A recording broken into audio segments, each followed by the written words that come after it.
In today's video, I'm going to teach you how to use Canva for teaching. If you're an educator, Canva can be a huge time saver when you're creating lesson materials, classroom presentations, worksheets, or visual activities for students. Instead of building everything from scratch, you can use Canva to keep your designs consistent, clear, and easy to update. In this walkthrough, I'll show you how to get started and organize your teaching materials more efficiently. First, open your preferred web browser and go to canva.com.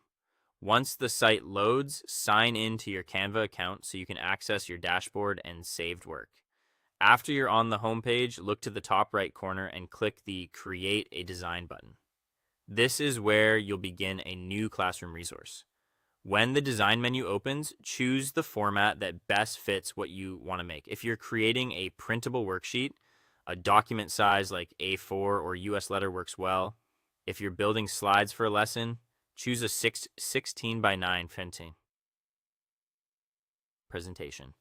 After opening your design, go to the top menu, click File, then View Settings, and turn on Show Margins.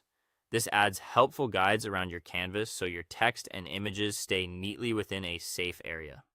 Next, head over to the left sidebar and click Design. In the search bar, type in something related to the material you're creating, like a math worksheet, science presentation, or grammar activity. Canva will show you template options you can use as a starting point. Browse through them and click on one that matches your lesson style. It will load directly onto your canvas, which can save you a lot of setup time. Once you have a layout you like, you can quickly make more pages without rebuilding everything. Near the bottom of the editor, above the page thumbnails, click the duplicate page icon. This creates a copy of your current page so you can reuse the same structure for additional questions, flashcards, or activities while keeping the overall design consistent. After that, update your text. Double-click inside any text box and type your instructions, headings, or lesson content. Then use the toolbar at the top to adjust the font, size, and style. Choose fonts that are easy for students to read and use bold text carefully to create clear visual hierarchy. Clean typography makes your materials much easier to follow. Before you finish, take a moment to review the layout.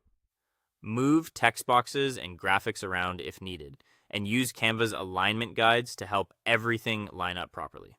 When you're happy with the final result, click Share in the top right corner, then Download. Choose PNG if you want a high-quality image file, or PDF print if you're preparing something for classroom printing. Then click Download to save your finished file. That's it. Thanks for watching, and I'll see you in the next one.